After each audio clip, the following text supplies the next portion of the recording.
அப்ஸ்டாக்ல account open பண்ணா மட்டும் போதும். ஆன்லைன் ஃப்ரீ செமினார் மூலமா எப்படி பண்றதுன்னு அவங்களே சொல்லி தருவாங்க. ஆப்ஷன் ட்ரேடிங், இன்ட்ராடே, கமாடிட்டில எவ்வளவு டர்ன் ஓவர் பண்ணாலும் brokerage வெறும் 20 rupees மட்டும் தான். அது மட்டும் இல்லாம எந்த ஒரு பேப்பர் ஒர்க்கும் இல்லாம 5 lakhs வரைக்கும் பர்சனல் லோன் வாங்கிக்கலாம். இந்த ஒட்டுமொத்த ஆஃபரும் டிஸ்கிரிப்ஷன்ல இருக்க அப்ஸ்டாக் லிங்க் மூலமா அக்கௌண்ட் ஓபன் பண்றவங்களுக்கு மட்டும்தான். Hi friends, welcome to daily life Tamil.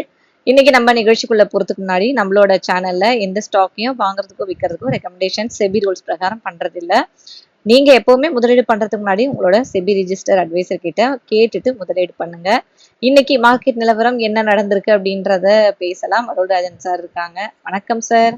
வணக்கம் சார், இன்னைக்கு மார்க்கெட் நிலவரம் இன்னைக்கு என்ன நடந்தது அப்படின்றத சொல்லுங்க சார். இன்னைக்கு வீக்லி எக்ஸ்பைரி தினம், வியாழக்கிழமை நிப்டியோட எக்ஸ்பைரி. அதுக்கு உண்டான வாலட்டாலிட்டி அப்படின்றது இருந்தது நம்ம பார்த்தோம். ஓவராலா அப்படின்னு பார்க்கும்போது ஒரு 33 பாயிண்ட் அப்படின்ற அளவுக்கு அது ஏறி முடிஞ்சிருக்கிறது நம்ம பார்க்கிறோம். 25,083ல சென்செக்ஸ் ஒரு 142 புள்ளிகள் ஏறி 82,000 அப்படின்ற புள்ளியில முடிஞ்சிருக்கு. ஓவராலா சினாரியோ அப்படின்னு பாத்தீங்கன்னா எந்தெந்த கீ ஃபேக்டர்ஸ் மார்க்கெட்டை இப்ப இன்ஃபுளுன்ஸ் பண்ணிட்டு இருக்கு அப்படின்னு பார்க்கும்போது, முதல்ல இப்ப 6 நாளா சந்தை ஏறிட்டு இருக்குதுன்றதை நம்ம பாக்குறோம்.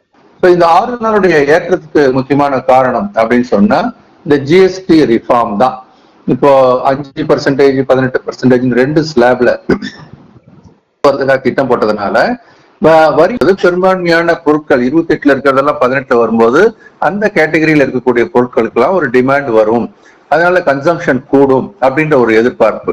இப்போ டிமாண்ட் கன்சம்ஷன் கூடுனா அந்தந்த நிறுவனங்களுடைய சேல்ஸ் கூடி லாபம் கூடுன்ற ஒரு எதிர்பார்ப்பு இருந்துகிட்டு இருக்கு. குறிப்பா ஆட்டோ செக்டார்லயும் கன்சியூமர் டியூரபிள் எஃப்எம்சிஜி 3 செக்டார்லயும் பாக்குறோம்.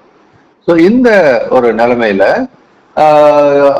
அடுத்தடுத்து அப்படின்னு பார்க்கும்போது நம்மளுடைய மார்க்கெட்ல எஃப்ஐஸ் இன்னும் செல்லரா தான் இருக்கிறாங்க.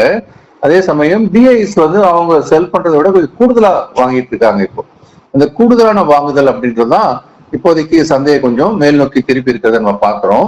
கூடவே கவர்மெண்டோட பாலிசி இனிஷியேட்டிவ்ஸ் அப்படின்றது பெரிய எதிர்பார்ப்பை ஏற்படுத்தி இருக்கிறது.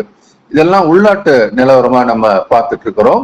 அதே மாதிரி யூஎஸ்லயும் கூட யூஎஸ் ஃபெட் ரிசர்வ்னுடைய ஒரு ஸ்டேட்மெண்ட்டை இப்ப எதிர்பார்த்து பார்த்துட்டு இருக்காங்க. இப்ப நடக்க போற ஒரு கூட்டத்தொடர்ல என்ன மாதிரியான ஒரு ஸ்டேட்மெண்ட் ஃபெட் ரிசர்வ்னுடைய தலைவர் கொடுப்பாருன்னு ஒரு எதிர்பார்ப்பு இருக்கிறது. இது ஓவரால் மார்க்கெட்டோட சென்டிமெண்ட்ஸ் அப்படின்னு நம்ம பார்க்கிறோம். ஸோ இன்னைக்கு பொறுத்த வரைக்கும் அப்படின்னு பார்க்கும்போது முக்கியமான செக்டார் அப்படின்னு பார்த்தீங்கன்னா பேங்கிங் செக்டார். அதாவது இன்னைக்கு ஒரு ஷாப்பியான மார்க்கெட் அப்படின்னா பொதுவாக சொல்லணும். ஆனா இந்த மார்க்கெட்லயும் ஓரளவுக்கு கொஞ்சம் தலை தூக்கி நின்னது அப்படின்னு நம்ம சொல்லும்போது முக்கியமா பேங்கிங் செக்டார் அப்படின்றது இருக்கிறத விட கம்பேரிட்டிவ்லி கொஞ்சம் பெட்டரா பெர்ஃபார்ம் பண்ணிருக்கு அப்படின்னு நம்ம சொல்லலாம். மீதி எல்லாம் ஒரு பார்டர்ல, not a big rise or a big fall. But இருந்தாலும் நமக்கு ஃபார்மா செக்டர் அப்படின்றது ஒரு 4 நாளா இறங்கிட்டே இருந்தது. இன்னைக்கு ஒரு ரீபவுண்ட் ஆயிருக்கு. இப்போ அடுத்த வாரத்துக்கு வாய்ப்பு எதுல இருக்கு அப்படின்னு பாத்தீங்கன்னா, இன்னும் ஒரு நாள் ஃபார்மா செக்டர் ஏற ஆரம்பிச்சது அப்படின்னா மேபி அடுத்த ஒரு வாரத்துக்கு தொடர்ந்து ஏறுவதற்கான வாய்ப்பு கூட வரலாம். இப்ப பணம் பண்ணுவதற்கான வாய்ப்புகள் அப்படின்றதுல இப்போ ஃபார்மா செக்டர் ஓபன் பண்ணியிருக்கு அப்படின்னு எடுத்துக்கலாம். இதை தாண்டி ஐடி செக்டார் தொடர்ந்து விழுதுட்டே வரும் நிலைமையில இப்போ ஒரு பாட்டம் ஃபார்மேஷன் அப்படின்னு சொல்லக்கூடிய வகையில ஒரு கன்சாலிடேஷன் ஒன்று நடந்திருக்கு. அதுல இருந்து மேல ஏற ஆரம்பிச்சிருக்கு. அதனால இது மேலேயும் ஒரு கண் வைக்கலாம். ஸோ ஃபார்மா அண்ட் ஐடி அது இப்போ அடுத்த கட்ட ஏற்றத்துக்கு ஏறினால் நமக்கு வாய்ப்பு கொடுப்பதற்கு அந்த இடத்துல ஸ்டாக்ஸை ஃபில்டர் பண்ணி அதுல நம்ம ஃபோக்கஸ் பண்ணலாம் அப்படின்றது ஒரு வியூ. மற்றபடி மீதி செக்டார்ஸ் இப்போ பார்த்தீங்கன்னா ஆட்டோல ப்ராஃபிட் புக்கிங் ஏற்கனவே நல்லா ஏறிடுச்சு.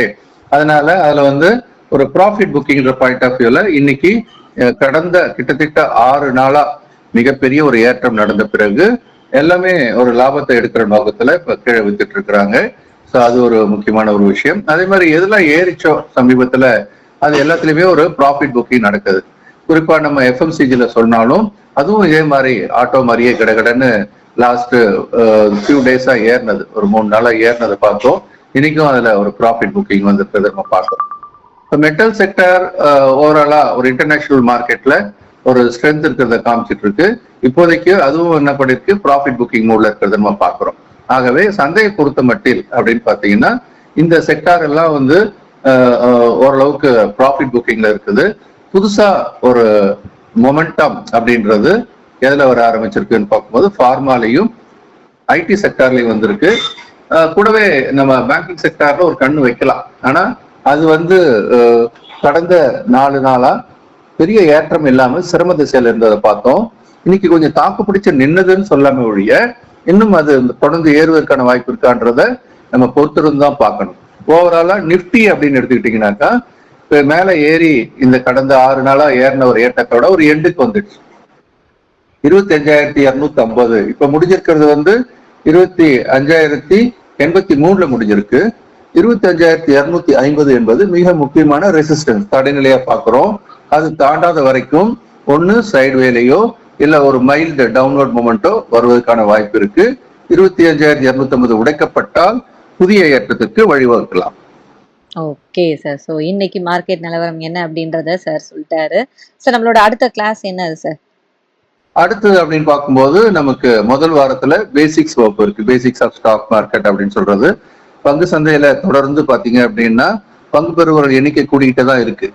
ஆனா அதை முறையா கத்துக்கிட்டு வர்றவங்களோட எண்ணிக்கை மிக மிக குறைவா இருக்கு. அதனால பங்கு சந்தைக்குள்ள ஏற்கனவே வந்தவங்க இப்ப ரீசெண்டா இருந்தாலும் சரி இல்ல அவங்க குடும்ப உறுப்பினர்கள் நண்பர்கள் எல்லாருக்குமே இந்த அறிமுக வகுப்பை எல்லாருக்குமே ரெஃபர் பண்ணலான்றது ஒரு ரெக்வஸ்ட். சரியான பாதையில வருவாங்க.